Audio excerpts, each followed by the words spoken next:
அதிக திட்டங்கள் வரக்கூடிய நிலை. மற்ற மாநிலங்கள் நம்ம தமிழ்நாட்டை பார்த்து வியக்கத்தக்க அளவுக்கு இன்று நம்முடைய தமிழ்நாடை தமிழ்நாட்டு முதலமைச்சர் அவர்கள் நடத்தி வருகிறார்கள். எனக்கு முன்னாடி உரையாற்றிய என்னுடைய மண்டல குழு தலைவர் அப்படின்னு தெரிவித்தார், இந்த மாதிரி கொசு என்னதான் மருந்தடிச்சாலும் சாகவே மாட்டுது அப்படின்னு சொல்லிட்டு, அதற்காக இந்த ஆண்டு நிதிநிலை அறிக்கைகளை சென்னை மாநகராட்சிக்கு உட்பட்ட பகுதிகளில் ஒரு தனி லேப் இதுக்கப்புறம் நியமிக்கிறதா இருக்கிறோம். ஸோ அந்த பகுதிகளில் இந்த கொசு மருந்து எந்த அளவுக்கு பயனுள்ளதா இருக்கு, அப்படி இல்லைன்னா எதனால இல்லை அப்படின்ற ஆய்வினை மேற்கொள்றதுக்காக இருக்கும். இது சென்னை மாநகராட்சிக்கு உட்பட்ட பகுதிகளில் மட்டும் இந்த லேப் நாங்கள் அரேஞ்ச் பண்ணியிருக்கோம் இந்த நிதிநிலை அறிக்கையில. இது தொடர்ந்து ஸ்டேட் வைடு எல்லா மாநகராட்சியோ நகராட்சியோ ஊராட்சிகளோ தொடர்ந்து இதை செயல்படுத்தினா இது பயனுள்ளது அனைவருக்குமே இருக்கும். ஏன்னா கொசுன்றது நிறைய பேர் மலேரியா, டெங்கு இந்த மாதிரி அந்த 3 மாத காலங்கள்ல பல குழந்தைகள் இதனால பாதிக்கப்படுறாங்க. ஸோ ஸ்டேட் வைட் இது இருந்தால் நல்லா இருக்கும் அப்படின்றது நேரத்தில் நான் தெரிவித்துக்கிறேன்.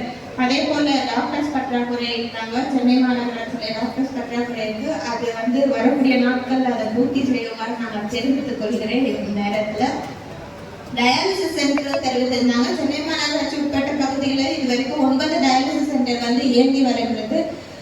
நிறைய பேர் 10 பெட் கொண்ட டயாலிசிஸ் சென்டர் இயங்கி வருகிறது. ஸோ அந்த பகுதிகளில் இருக்கக்கூடிய மக்கள் நல்ல பயனடைந்து வருகிறார்கள். இப்போ அவர் தெரிவித்த ஆலத்தூர் பகுதியிலும் கன்ஸ்ட்ரக்ஷன் ஒர்க் போயிட்டு இருக்கு.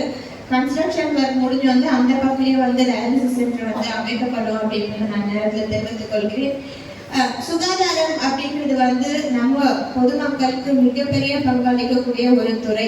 ஸோ இந்த துறையில என்னதான் சிஹெச்ஓ சொன்னது போல 140 யூபிஎச் இருந்தாலும் 13 யூசிஎச் இருந்தாலும் 140 ஹெல்த் சென்டர் இருந்தாலும் மன்றத்தில் பேசும்போது மாமன்ற உறுப்பினர் மண்டல குழு தலைவர் வைக்கக்கூடிய கோரிக்கைகள் எங்களுக்கு இன்னும் ஹாஸ்பிட்டல் தேவைப்படுது, இந்த பகுதிகளில் இன்னும் மெட்டர்னிட்டி ஹாஸ்பிட்டல் இருந்தால் நல்லா இருக்கும், இங்க ஒரு கிளினிக் இருந்தால் நல்லா இருக்கும் அப்படின்றது பொதுமக்களோட கருத்துக்களை இன்னும் நிறைய தெரிவித்து தான் இருக்கிறாங்க. இன்று இந்த கருத்து கணிப்பு அப்படின்றது உங்களோட ரெப்ரசன்டேஷன்ஸ்ல உங்ககிட்ட பப்ளிக் தெரிவித்திருக்கக்கூடிய கருத்துக்கள் எல்லாம் ஒருங்கிணைந்து ஸ்டேட் வைட் பாலிசியா கொண்டு போய் இன்னும் நம்ம சுகாதாரத்துறைக்கு இன்னும் ஹாஸ்பிட்டல் வந்தால் நல்லா இருக்கும் அப்படின்றத என்னால் பதிவு செய்ய நான் விரும்புகிறேன். அதே போல சுகாதாரத்துறை இதற்கு முன்னாடி இருந்த காலகட்டத்துல கால்ராவா இருக்கட்டும், இல்ல அம்மையா இருக்கட்டும், இல்ல சமீப காலத்துல கோவிடா இருக்கட்டும், இப்படி தன்னுடைய உயிரையும் பொருட்படுத்தாமல் மக்களுக்கு சேவை செய்த ஒரு துறை.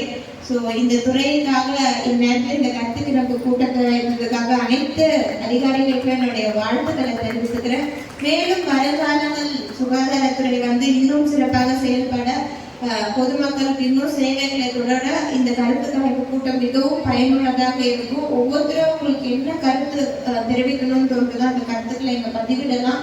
தொடர்ந்து இது மத்திய சென்னை வட சென்னை பகுதிகளில் இந்த கூட்டங்களை தொடங்கி வைக்க இருக்கிறோம். நாங்க இந்த மீட்டிங் 9 மணிக்கு தொடங்குறதா இருந்தது.